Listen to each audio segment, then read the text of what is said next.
Housekeeper and the Professor by Yoko Ogawa, Chapter 6. It was nearly 10 o'clock when we reached the Professor's cottage. Root was still excited, but he was now fighting back yawns.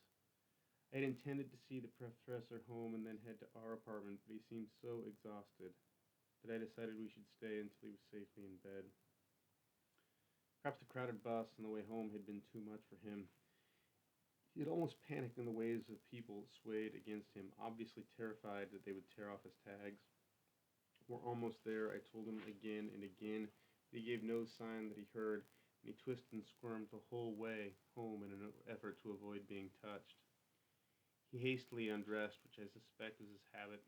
He threw his socks, coat, tie, and trousers on the floor and slipped into bed in his underwear without brushing his teeth. I pretended to myself that he had brushed very quickly when he disappeared into the bathroom. "Thank you," he said before he closed his eyes. "It was great fun." "Even though he blew the no-hitter," said Root, kneeling by the bed to straighten the Professor's quilt. "He Natsu threw a no-hitter," murmured the Professor. "That one went to extra innings. It was on August 30th, 1973, and the Tigers were battling the Giants for the pennant right up to the last game of the season. They were playing the Chunichi Dragons, and Natsu himself hit a walk-off home run in the bottom of the 11th to win the game, 1-0. He did it all himself, offense and defense, but he wasn't pitching today, was he?" "Nope, we'll have to check the rotation next time before we get tickets," said Root. "But they won," I added. "That's right," said the Professor. "Fine score, 6-1. They moved it to second place, and the Giants lost to Taiyo, so they're in the cellar.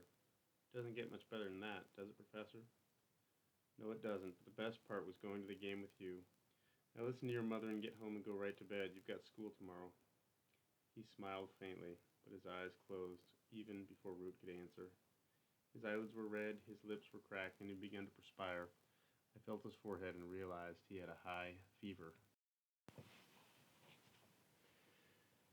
I hesitated a moment, but soon decided that Root and I would have to stay the night with him. I could never ignore a sick person, much less a professor.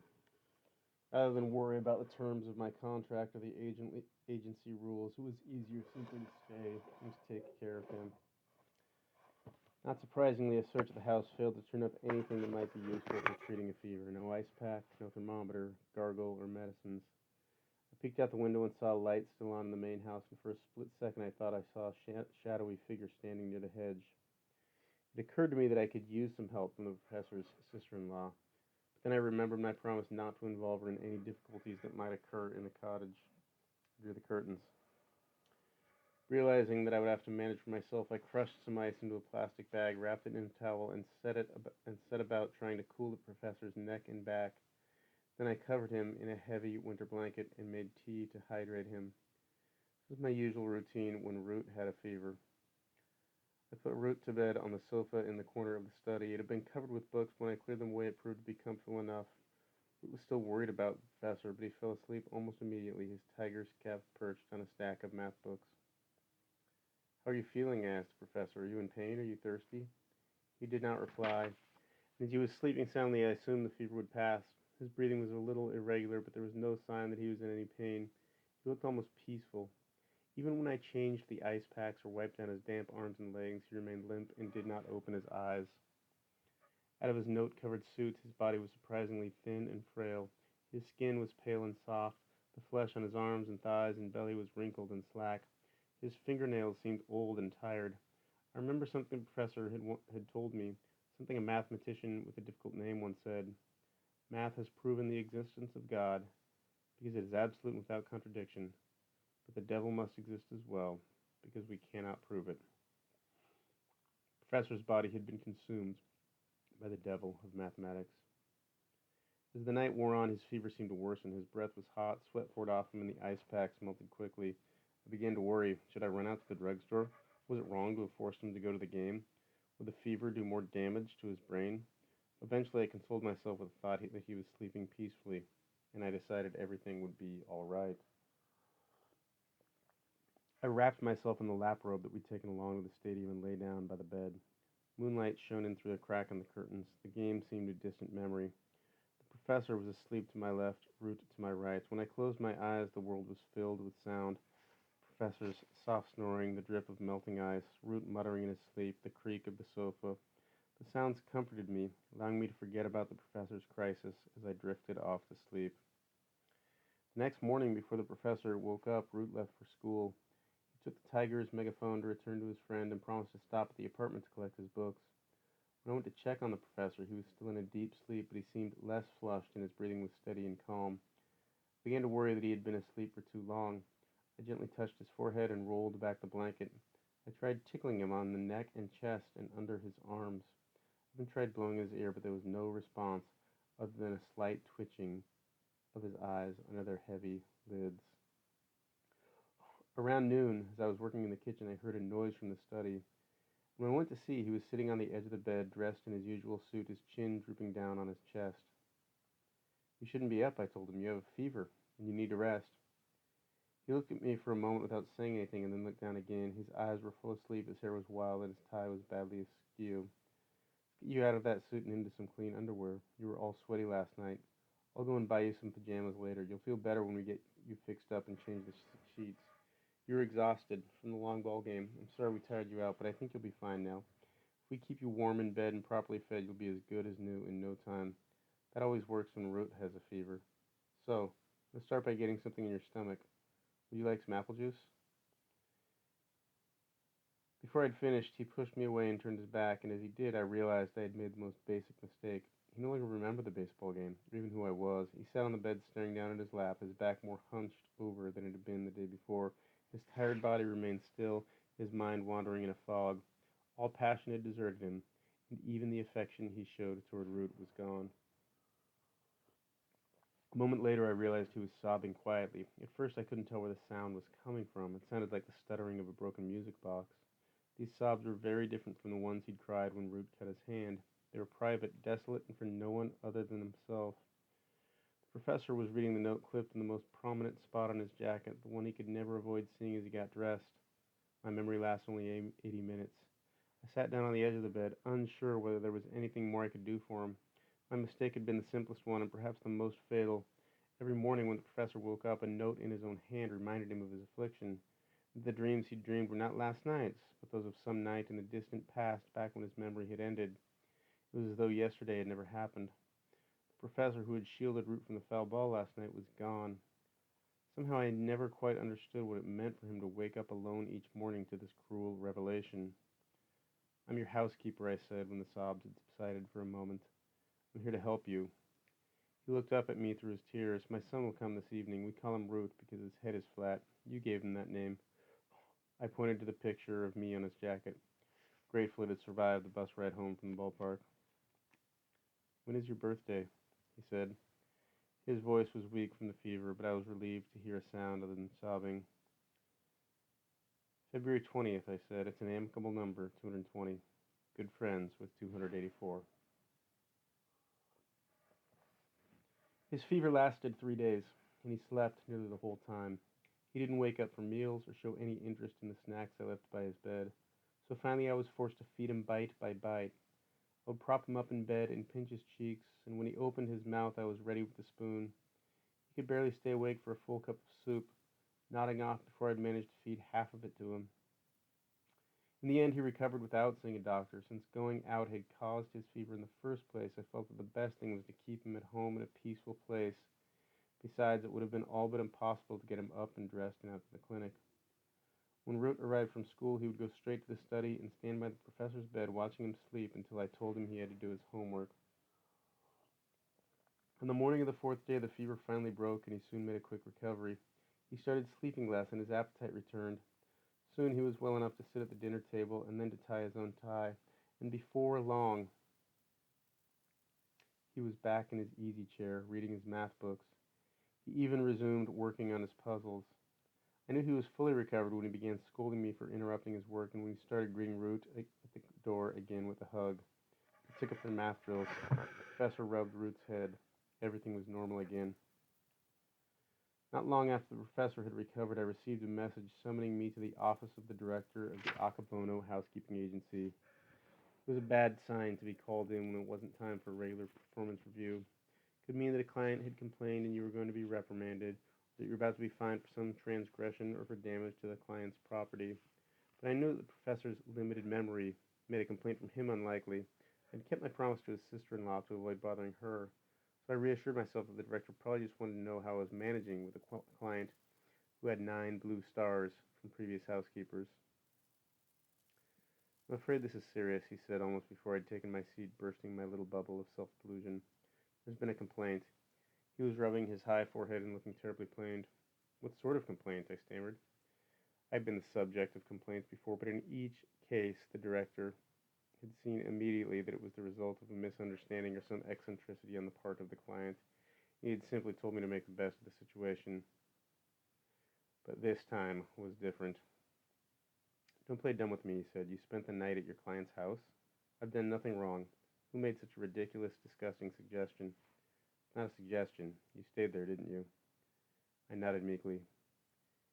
You know perfectly well that you must let the agency know if you plan to work overtime. In the case of an emergency, you have to get the client's written approval for overtime pay. Yes, I know, I said. Then you broke the rules, and the accusation is not ridiculous. But it wasn't overtime. I was just taking care of my clients, though I might have gone a little overboard. If it wasn't overtime, what was it? If you weren't working when you stayed the night at a male client's house, I think you'll agree it sounds a little suspicious. But he was ill. He had a fever, and I couldn't leave him alone. I was wrong to ignore the rules, and I'm sorry, but I was only doing what any good housekeeper would do. And what about your son? The director changed tack, tracing the edge of the professor's client card with his finger. I made a special exception for you. I'd never allowed anyone to take a child along to work. But since it seemed as though it was the client's wish and it was an unusually difficult situation, I decided to let it go. But I immediately started getting complaints from the other girls that I was playing favorites, so I needed you to be beyond reproach on this job. I'm sorry, really I am. I was careless, and I'm grateful for your help with my son. I'm taking you off the job, he said. I started to object, but he went on. You're done there. Take the day off, and then tomorrow you'll go for an interview at a new place. He turned over the professor's card and added a 10th blue star. Wait a minute, this is all too quick. Who wants me fired? Is it the professor? It's the client's sister-in-law. I haven't seen her since the interview, I said, shaking my head, and I don't remember having done anything to offend her. She made me promise not to bother her with the professor's problems, and I haven't. I realize she pays my salary, but she doesn't know a thing about what goes on in the professor's house. How can she fire me? She knows you stayed overnight with him. She was spying on us? She has every right to keep an eye on you while you're at work. I remembered having seen someone by the gate in the hedge that night. The professor is sick and he needs special care. If I don't go to him today, he'll be in a bad way. He's probably getting up right now, all alone, reading his notes. There are plenty of other housekeepers who can look after him, said the director, cutting me off. He opened the drawer in his desk and filed away the card. This is not negotiable, he said. We're done here. And that was how I came to leave my job at the professor's house. My new employers were a couple who ran a tax consulting service. It took more than an hour by train and bus to reach their home, and my duties often lasted until 9 o'clock at night. They tended to blur the line between tasks I would normally do in the house and things they asked me to do for their business, and the woman had a cruel streak. But worst of all, Root was once more a latchkey kid. It was the director's way of punishing me. In my line of work, you get used to saying goodbye to employers, and all the more so when you work for an agency like the Akabono. The client's needs change constantly. You almost never find a truly ideal fit between housekeeper and household. What's more, the longer you stay in the same job, the greater the potential for conflict. A few of my previous employers had been kind enough to give me a going-away party when I left, and I'd been quite tearful once or twice when a child had brought me a goodbye present. But just as frequently, a job would end without so much as a parting word, and sometimes I would even receive a bill for damage I had allegedly done to dishes, furniture, or clothing. However a job ends, I always try to take it in my stride. There was nothing personal about it, no cause to feel sad or wounded. To them, I was just one more housekeeper in a long line, not someone to be remembered after I was gone. I usually forgot them too, as soon as I was out the door, and by the next day I was too busy learning the rules and expectations for my new job to have time to feel sentimental. With the professor, however, things were different, and to be honest, what bothered me most was knowing that he would have no memory that we had ever been there.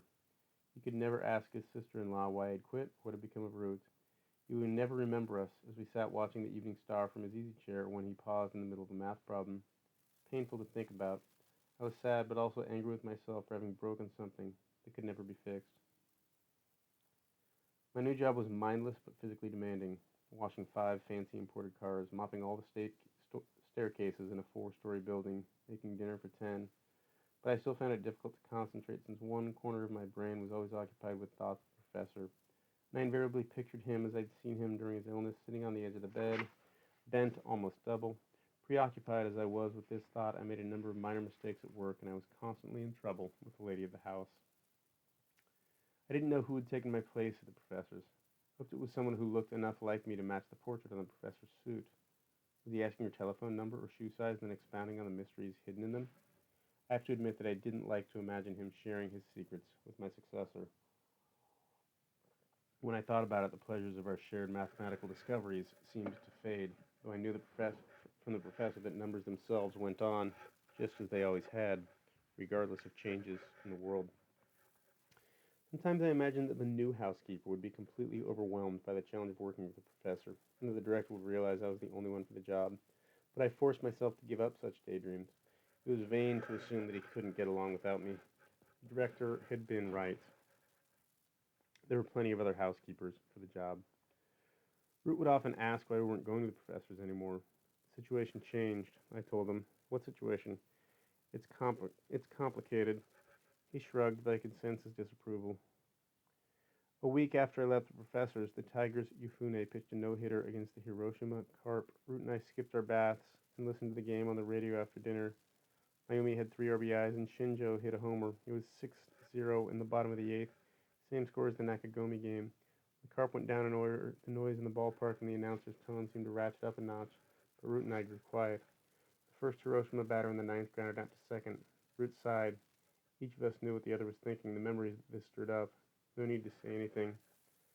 Then Shota, the last batter, made contact. He popped it up into the outfield. The roar of the crowd drowned out the announcer, and when he finally broke through again, he was still yelling, "Out! Out! Out!" over and over again. He did it. Root's tone was subdued. I nodded. This is the 58th no-hitter in Major League history. The announcer was coming through fitfully, and the first for the Tigers in 19 years, since Inatsu in 1973. We weren't sure whether we were happy or not about Yufune's achievement. The Tigers had won. It was a great feat to pitch a no-hitter, but somehow the achievement had left us depressed. The excitement pouring from the radio had brought back the game on June 2nd, and along with it the realization that the Professor, who had sat so happily in seat 714, was far away from us now. I couldn't help feeling that the foul ball off the bat of that nameless pinch hitter in the 9th, the ball that had nearly hit Root, had been an ill omen. Okay, time for bed. You have school in the morning, I said. Root grunted and turned off the radio. The foul ball foretold the end of Nakagomi's no-hitter, but more bad luck had followed close behind with the professor's fever and then my dismissal. Of course, there was no way to know if it was all due to the curse of the foul, but to me it certainly felt that way. At that moment, everything had turned for the worse. One day at the bus stop on my way to work, a strange woman tricked me out of some money. She wasn't a pickpocket or a purse snatcher. I willingly gave her the money so I couldn't go to the police. She was practicing some new sort of swindle, and it certainly was an effective one. She marched straight up to me, held out her hand without any preamble, said just one word: money. She was a large, pale woman in her late 30s, and other than the fact that she was wearing a spring coat in summer, there was nothing odd about her appearance. She was too neatly dressed to be a vagrant, nor did she seem to be deranged. Her manner was as calm as if she were simply asking directions. In fact, she behaved as though I had asked directions from her. Money, she said again. I took out a bill and laid it on her palm. I have no idea why I did it. Why should someone as poor as I am give money to a stranger, short of being threatened at gunpoint? But I did, and having slipped the bill into her pocket, she walked off as grandly as she'd come, just as the bus pulled up to the stop. All the way to the tax consultant's house, I tried to imagine what my money would mean to this woman. Would it feed her hungry children, or buy medicine from her ailing parents? Was it just enough to keep her from going crazy, committing suicide, and taking her whole family with her? But no matter how much I tried to convince myself that she really needed it, I couldn't get over my anger at what had happened. It wasn't the loss of the money that upset me, it was the miserable feeling that somehow I was the one who had received some sort of handout, not the other way around. A few days later, Root and I went to tend to my mother's grave on the anniversary of her death. In the thicket behind the gravestone, we discovered a dead fawn.